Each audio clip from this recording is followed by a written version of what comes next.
Hello and welcome to Incorruptible Mass. Our mission here is to help us all transform state politics because we know that we could have a state whose policies truly represent the needs of the 7 million residents of our beautiful Commonwealth.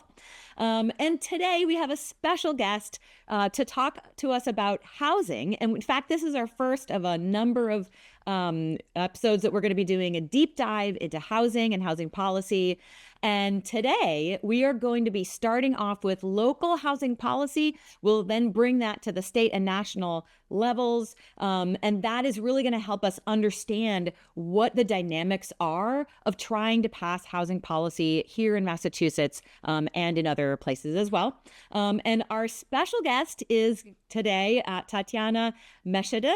And I hope I pronounced that right. But before we introduce our special guest, I'm going to have my illustrious co-hosts introduce themselves. And today I will start with Jordan.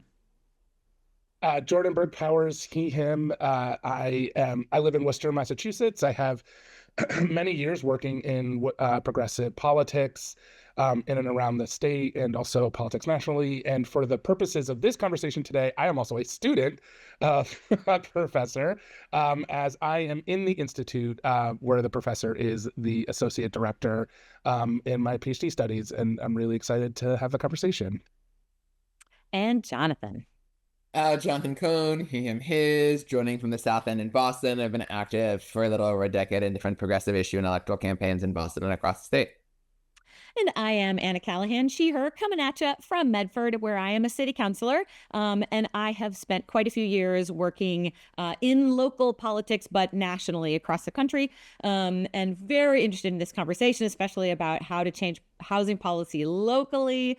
And so today, I am going to go ahead and have Tatjana Meschede introduce herself. She is the Associate Director of the Heller School's Institute for Economic and Racial Equity. Take it away, Tatjana. Well, thank you so much for having me. I'm really excited about this topic, of course. In addition to being the director of our institute, I also teach at the Heller School. I'm a senior lecturer, and I'm the housing expert at Heller. So clearly, I'm teaching a housing policy class where I bring in a lot of, my experience from Newton, where I live, and also very much engaged in the housing conversations here, especially around affordability. And I also serve on the Fair Housing Committee here in Newton, have been doing that for a number of years. And I'm engaged in advocacy around creating affordable housing in a very affluent suburb. Wonderful. That's my background in a nutshell. Fantastic. Well, the first thing I want to ask you is really about how you got started in housing policy.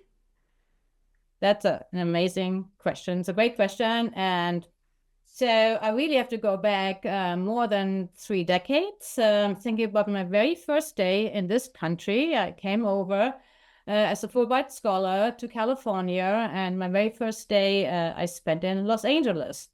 And I was trying to visit friends who would not come to downtown LA to pick me up. So I had to wait for a bus, which in the end never came. New experience for a European coming from Germany, where everything kind of goes on schedule. So I'm spending a few hours at the Greyhound bus station in downtown in LA, and I've been approached by this young woman who is asking me for money. And then I'm asking her, what do you need money for? And then she tells me she's homeless. And I'm looking at her like, what does that mean? I had no idea what she meant. So I'm asking her, what does that mean? And she looks at me like, who is this lady coming from?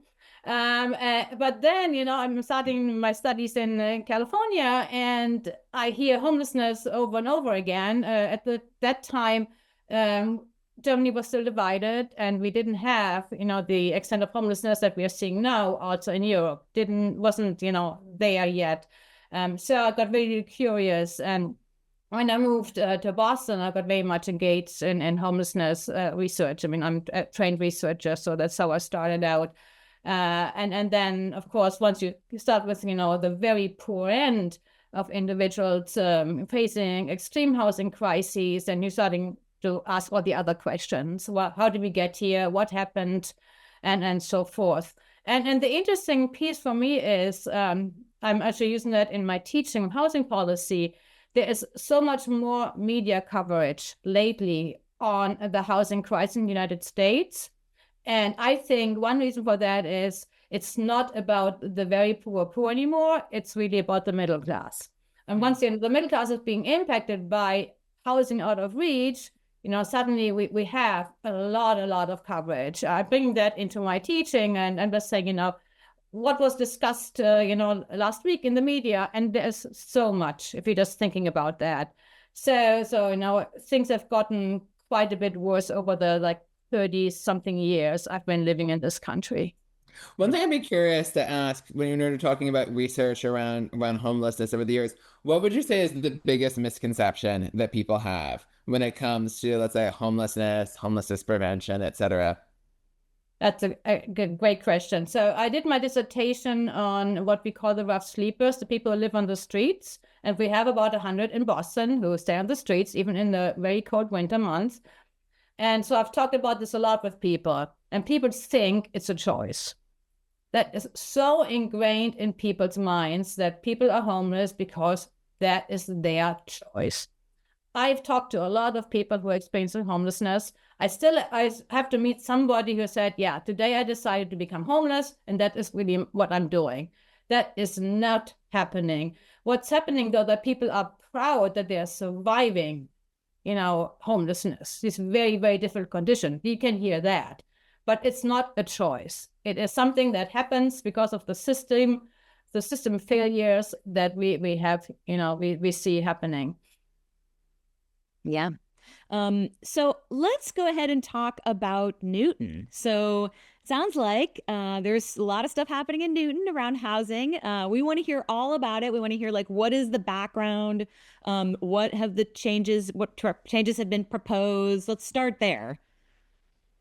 So I got involved in Newton some 15 years back when the then mayor decided not to allow a homeless project or a project for formerly homeless individuals to move into Newton and to live here. He just nixed it at the time with no reason.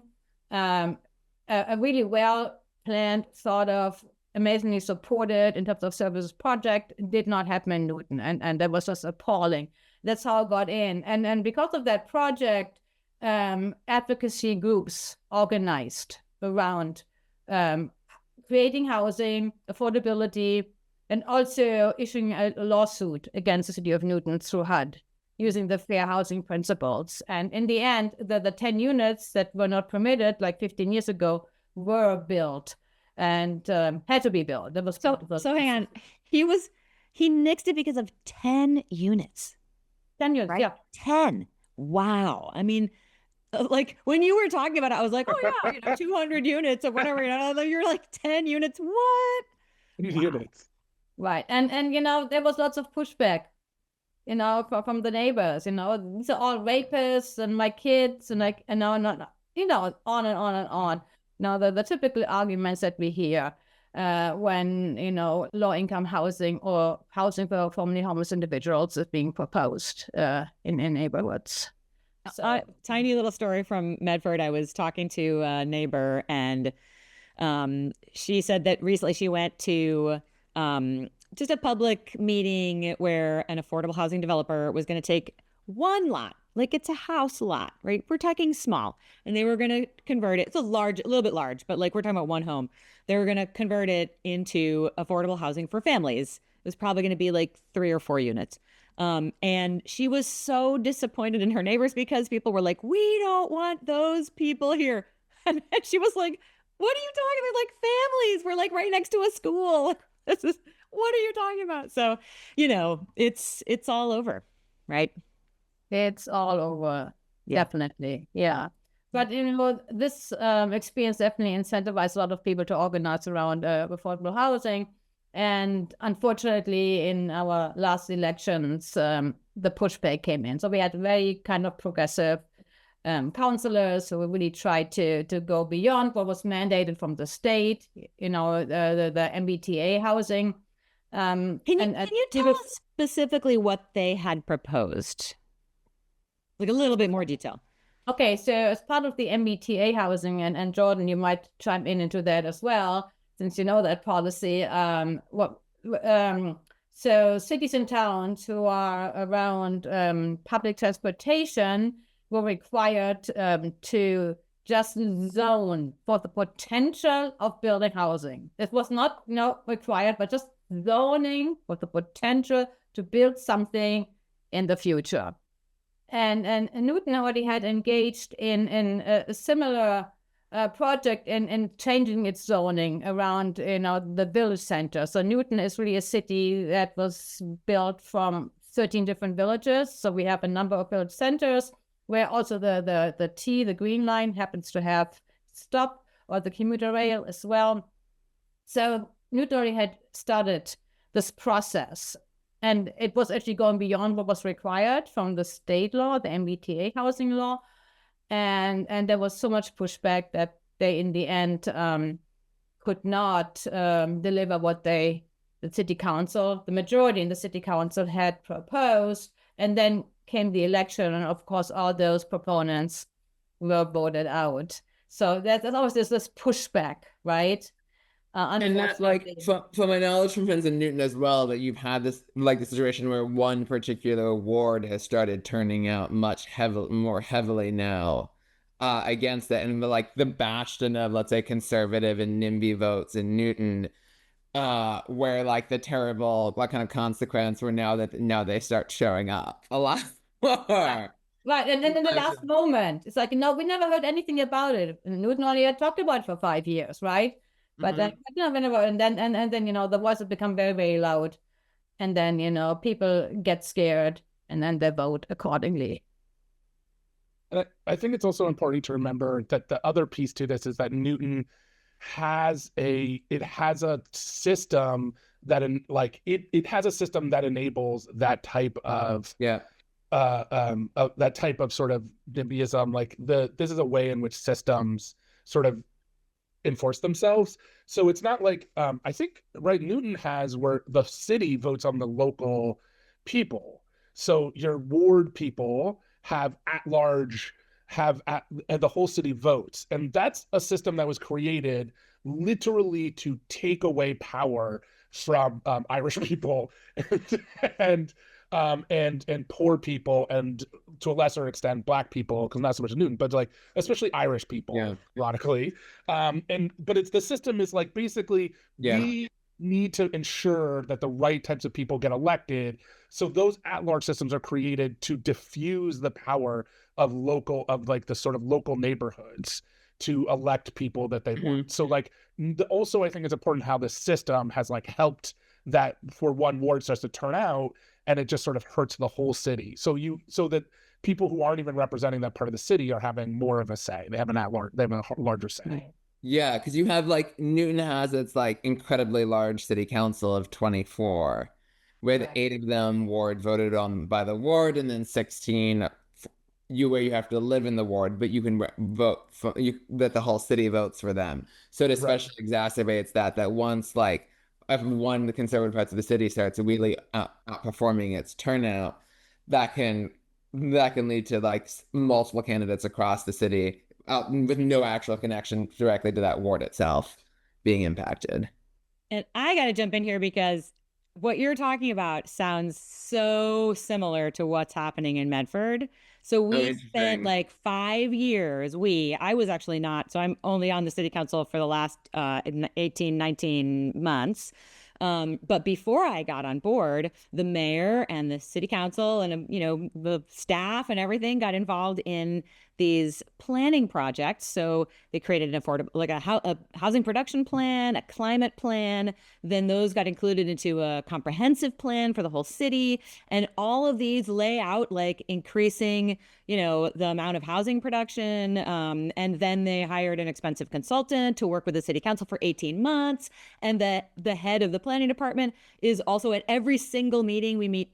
And so since I started, we have been meeting every 2 weeks with the consultant and the head staff people of the administration to take these plans and implement them in zoning, which does mean like these slight increases for most of the city, not everywhere, but most of the city have a slight increase in the density. You know, just in the last few months, there has been this real, you know, loud set of voices coming out, and the mayor herself suddenly started talking as if, you know, oh, I only heard about zoning. This is the same mayor who made all these plans. Just heard about zoning 2 weeks ago from a resident, and is blasting the whole city with text messages, you know, scary text messages about the scary zoning. And it's like, it is bonkers down here in Medford. I don't really understand what is happening, because I was just doing what I was told the city wanted to do. But suddenly this giant NIMBY wave is like, you know, coming to all the meetings. So who knows what's going to happen. And the mayor is demanding that we undo all of the zoning that we already passed 18 months ago. I think it's also, it's important to note, because I think about, so this is the thing I'm hoping to do my dissertation on, is the messages, and not so much that policy itself, but like how there's this desire, and people understand that there needs to be more housing. And though people will say this, I'm on the zoning board in Worcester, they'll say, I understand there needs to be more zoning, but, and then they'll immediately talk about why we shouldn't have housing there. Wherever it is, it just can't be there. And the underlining things about it is always a fear of the other, and the fear is entirely racialized and genderized as fear of Black women. Like it's just like it's over, and it's just like this idea of like unwashed Black women who are gonna be on welfare, who are gonna like do like terrible things to your neighbors and like bring down the things. And like I always tell people, like, name a place where the housing cost has gone down. Like I'm sure there's one or two places, but it's not happening. Like housing prices are going up, land is going up. This is not a reality. And also, like, who's gonna move in? Our families who want to be your kids. Who can't afford to live in your town anymore. Which is, I think, just really, just really quickly, like the under, even as it's, I think it's important because people don't think about how they think about it, right? They're not, I don't think that people are thinking like, oh, I don't want, like, it's just those people. It's like a thing, it's a message in the background of somebody they can't quite see, but it's like dark and scary and unsure. And those ideas come from the 1930s, 40s, and 50s, when the government worked to try to build the suburbs, which make literally no sense because people used to live in cities 2 minutes from their jobs, and they were told they need to live far away from their jobs. And part of that is it was a purposeful effort to tell people that people who live in apartments, actually that even gets in the 1900s, but people who live in the apartments are Black people, immigrants, scary people. If you look at the fight to get so in Massachusetts, it's actually you can't build a 3-decker in 350 of the 351 towns. Somerville is the only place you can build a 3-decker. And the changing in zoning laws were all about how it was a place where you'd lose your husband to women, and how like immigrants and dark people, right? All these images are the same. So sorry, Jonathan, but just really quickly, I just want to say that like there's an underlining thing that's happening that just doesn't get examined, but I think is actually important, because all of this is of course nonsense. No, I was going to ask what's also so striking to me with a lot of the way in which you have the rhetoric that exists in places around building affordable, kind of zoned affordable housing, is that typically what counts as affordable housing, like in Massachusetts standards, which is kind of be based on area median income, and you have a very affluent, like, kind of, you have very affluent areas, so the median income is going to be much higher than in other places, is not even like, it's both like the kind of that racialization and problematization of it is both like deeply wrong in its own way, but it's also like completely disconnected from any semblance of reality of what the housing that's built is even like, who is even going to live there. Because if it's like somebody who makes like what's effectively a middle income gets into an affordable housing unit, but it gets talked about as though some type of like scary thing gonna happen. Yeah. I mean, really bringing up an important point here, because what do we mean by affordability? We don't Exactly. mean those who really, have very little income. We don't talk about the homeless families who need housing. We're not talking about any of those. We're talking about 60, 80, or 100% of area median income. And those are solid middle class incomes. They're not, incomes for people who make a little less. So that's really important. So the term affordability is even actually misleading. It's like, below market rate would be a much better term than affordable. Yeah, I have to bring up something that came up in Medford. So I'm working on trying to get some home sharing happening, which is where it's like a matchmaking service between older homeowners and younger folks who can do some mix of paying rent and maybe helping around the house. And what came up, because I was trying to think like, oh, could we use some of the affordable housing funding to fund like a city half staff person to do some of this matchmaking? And what came out is rooms do not count as housing.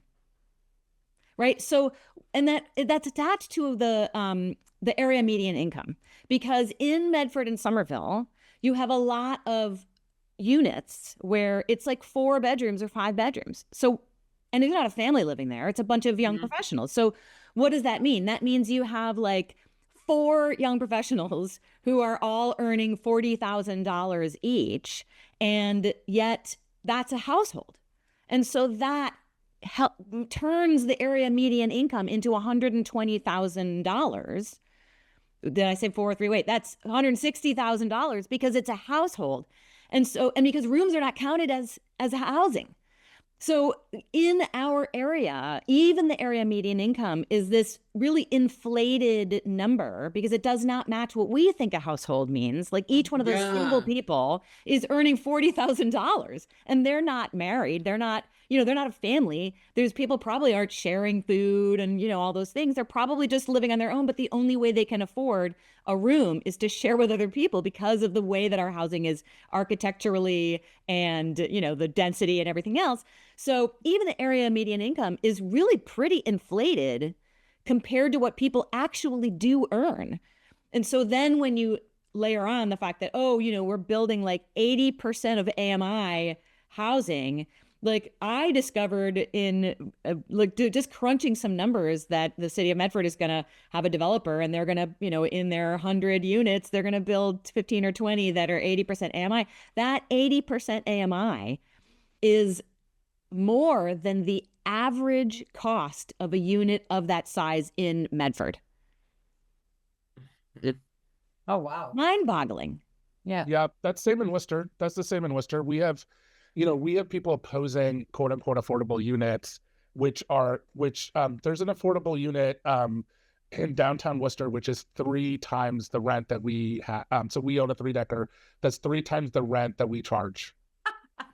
3 times? 3 times. It's affordable. Yeah. And it's right, like just to that point. Yeah, it's just, what are we doing?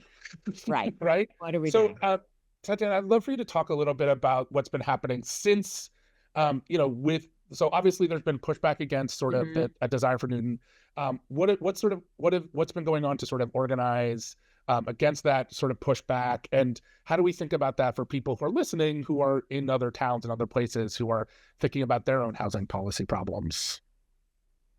So there are definitely groups organizing around bringing good housing examples into the community. So it's really addressing the fear factor that we just talked about, right? Or you think about, look at this is beautiful, look at the people living here, just, taking away that, who are all these people who are suddenly gonna, come in here and taking over, which of course is not happening. Most of Newton is zoned single family housing. So even with the change around the village centers, so there's very few pockets of potential change, and how much that is going to really happen, we'll see in the future. So it's really about coming in with good examples from elsewhere, to just talk to people who are concerned within Newton. I'm also starting a project with actually a lawyer who has been doing extremely affordable housing production. So really, we're talking about 30% and lower homeless family in Newton for decades. She's amazing. You should invite her to your program, actually. I was just talking to her yesterday. I'm like, Right. so we're really trying to do a project around engaging people in the so-called affordable units, bring them together, doing a survey together with them, and then really incentivize them to show up for all the meetings. There's so much going on, and we know who's showing up to the city council meetings and all the committee meetings. It's the older white homeowners. It's really, Newton has about 30% rental to 70% home ownership, but the renters don't show up in general. So we're really trying to also work on at that end to at least trying to organize or help people organize, and who are the low income end. And I think that dynamic of like who shows up is such a core thing when it comes to housing policy, because of when you realize that so much of politics is based on perception, that even if like it is clear that if you were to survey all people, you get a different outcome. If it's the people who are constantly showing up view one thing, that's what politicians think. That's how they view the entirety of the area that they represent, and will influence them to vote accordingly. Yeah. So I'm really curious, you are a professor, you teach, and you also are clearly an activist, and you work like on the ground in your city. I'd love to hear a little bit about how those two kind of intermix. Like, how does your activism inform your research and your teachings, but also how does your research affect your activism? Well, I'm so happy that I can be in both spaces. So it's really, so what I'm doing in Newton, and as Jordan knows, I really bring into the housing policy class. I bring people in, I bring topics in, I bring examples. So that really makes it real, whatever we were discussing in a more theoretical level, as students and professors learning together, makes it really real with amazing examples. And then, in terms of where my research is often participatory. So it's really important for me that, when I do research in the social policy field, which is my field, that I really start on the ground, and that the research is really informed by what's happening. And then, of course, bringing it back so people who help me inform my research can then actually use what the results are. So it's really like a cycle or circle. Nice. Okay, I want us to start talking about Massachusetts and nationwide stuff. Let's do Massachusetts first. Unless Jordan, do you have something to add before we go on and do that? You should do a mid-roll real quick, and then we should talk about Massachusetts. This is a good place for a mid-roll. Jordan, you just volunteered yourself. Do the mid-roll. Oh, I'm into the mid-roll. Okay, yes. Thank you everyone for listening. So as you know, the people you see appear here are not paid, but there are lovely people who you don't see who make this podcast possible. And we take very seriously paying them, as you can tell from this conversation, making sure that they're paid well. And so that is only possible if you donate, if you share and listen. So please do donate if you are in a position to do so. We absolutely appreciate it. And the people who you don't see very much appreciate it. And do share this. Like, this is not something that it should just live in your ears or on your screen. It needs to get shared to grow. And so we depend on you to do that. So please do share it, post it on Blue Sky, share it on Instagram. There's a YouTube page. You can share the YouTube page across. We've seen some great growth on the podcast side. So do continue to help us grow on the podcast side. And we appreciate all of you. Did I get it all, Anna? Did I get it? Brilliant. Fantastic. Wonderful. Let's go ahead and talk about Massachusetts. So it's happening in Newton. Here it is. You can see it's happening here in Medford. NIMBY, everybody kind of understands that it's a real thing, and it's very much related to housing and zoning and upzoning. What can you tell us about Massachusetts more generally? Are you asking me? I am. We're gonna have the professor, like we're gonna put you on the spot. Right. I mean, you know, I mean, Massachusetts has some amazing housing-related policies that other states don't. I should, you know, definitely showcase those, like the 40B, the requirement that, you know, cities have to build so-called affordable housing if they don't have enough, you know, if they're under the 10% thresholds. That's an example that is being. Sorry, for our listeners who are not as familiar, because especially if you're coming from a place like Boston or probably, let's say, like Cambridge or Somerville, you almost never actually hear that talked about locally. Do you mind So explaining what 40B is? Yeah. The requirement for city and town to have affordable housing stock that is below 10%, that if builders come in and want to build affordable housing, they cannot say no. That's those, you know, and that is definitely a policy that I hear when I travel nationally being picked up a lot on housing expert as an amazing policy because other states don't have it. And then, you know, in addition to that, we have now the new MBTA housing. I think I forgot what the official title is. That requires, you know, the zoning around the transportation hubs. So there's definitely some guideline, you know, some good policies happening at the state level. I would say the ADUs is another one, right? That all single family zones now must allow for ADUs, and that's an accessory dwelling unit. I think it's less than 900 feet. Is that right? It just means that you could turn your attic or a garage or a, you know, some other space in your home into like a, what do they call them? An in-law apartment or something like that. Right, you know, really turning single family homes kind of into two families without having to change the zoning. Which is really, you know, it's great. So you know, there definitely some good things happening. In terms of the challenges, I'm really gonna you know, lean on Jordan and Jonathan, because you guys might know more than I do. Jordan, you want to start? I mean, I think the things you've named are the things which is that we have good policies, but the zoning, you know, people push back locally on it all the time. People want housing, but they don't want it next to themselves. They repeat a lot of the sort of like old ideas from the 30s, 40s, 50s about why they can't have housing, who are the people, who's going to move in, what's going to happen to housing property. I hear that a lot. People say like, my housing property is going to go down. And I was like, that does not happen. It would be great if it did happen someplace. It's totally unaffordable, but it's not happening. So it's just not going to happen. So like, those are some things that we hear a lot. The story I always tell for folks around this is similar, is like, you know, I'm on the zoning board, and there was a part of the city which has, so I live in one of the poorest zip codes in the state.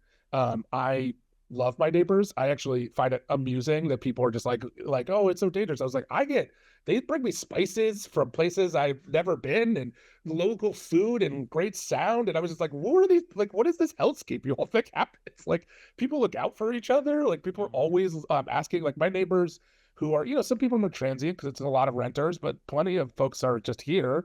And they're always like, you know, they're always asking how I'm doing, how Ella's doing. I got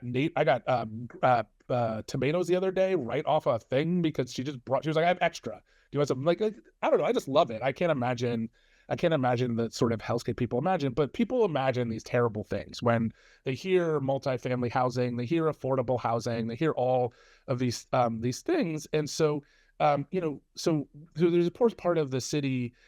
There was a brownfield that was totally there's nothing there. It's abandoned. And somebody wanted to build affordable housing. And all of these people came to oppose it, and who lived in the neighborhood. And I was just like, who do you think is going to move in? Like, we're the people. They look like us. They are us. Like, there's not other poorer people. Like, I just don't we're brown. Like, we're the brown poor people who live here. That's who's moving in. Like, it was just bizarre. But you're saying even those people. Right, they came and opposed it. Like, it's like who's gonna move it? And like, you know, and so like, you know, it's just a weird thing that is just so embedded into our culture this idea of like affordable meaning poor people, which in fact, as we've all pointed out, is like just like regular. Affordable just means like your kids who have middle class jobs could afford to live near you, like, you know. And so I'd say that's really a lot of the things, is that there's this gap between wanting more housing and people getting there needs to be more housing, and the fact that people always oppose it locally in their neighborhoods. And I would say just like it's gonna be okay. Like I always tell people, like 10 years from now, you're not even gonna remember that this got opposed, because it's just gonna be normal. It's just gonna be, this is gonna be there, and it's gonna be fine. And there's gonna be some family who maybe you don't always agree with, but they're gonna be fine. And that's gonna we have an example in Newton too. It was like an old abandoned parking lot owned by the city, right? You know, people are up in arms about building, you know, some kind of mixed income housing. Everybody loves it now. It's beautiful. It has a plaza, it has a coffee shop, it has everything, you know. It's just like totally forgotten. Exactly what you're saying. So Wow. What's interesting as well when I think about some of the stuff with density is whenever you see those studies that show about the kind of correlations between density and and politics, and the way that if you look across the country, the areas where you see a correlation with like higher density areas being more likely to vote Democratic, lower density Republican, and there are various things going on. But it's also interesting how the ways in which types of single family zoning can encourage a certain type of conservative politics. Because I think back with that to like where I grew up in the suburbs, and then if you're growing up in that, like if you're in a development of single family houses, you really only view like local government as telling you what you can't do with your property, rather than thinking of local government as like, what are the collective investments that you're making to make you and all of the people who live around you be able to better do the things that you want to do. This is something that cracks me up so much, because I love the juxtaposition of people who are like, how dare you allow more types of housing? That's communism. And it's like, that's literally the opposite. That's like market capitalism. Like you're literally the complete opposite of what you're saying. It's so crazy. These conservative people who are like, how dare you allow people to do more things, you know? right, and that's exactly the problem why we have the crisis. We have not built enough for decades. Now, if you look at the data, you know, we did build in some, you know, some years in the past, and then everything went down, and we have not caught up. And you know, if we, you know, and we really let it slide more and more by not building enough. And not enough density. And I just want to say, as somebody who lives in a 3-decker, like density is great. Like I just want to say it's great. I love having neighbors. My kid is literally hanging out with our second floor neighbors. Like it's a great thing. I just want to say that. Like it's just such a weird juxtaposition. It doesn't mean it has to be for everyone, but like, you know, it's great. It's just like we should be building up. We should be building in community. We could be doing it better. We could be thinking about Barcelona styles where there's more, you know, shared community in gardens and ways for people to connect, so that it doesn't just feel like blocks of ugly buildings. Like there's things that we could be doing better, but by and large, like it's fine. Like it's gonna be, you know, like it's gonna be fine. And so when we think about the state, I just think like it's easy to think about housing policy as like this big thing, but I think of it as like thousands of examples of little examples like this, where just like every project gets stopped by paper cut after paper cut after paper cut, so that it doesn't end up happening. So we had a really good project in a part of town that could easily get more high rises and should, and it had so much like paper cuts, again, an abandoned parking lot, similar thing, that now it's going to be another like outlay of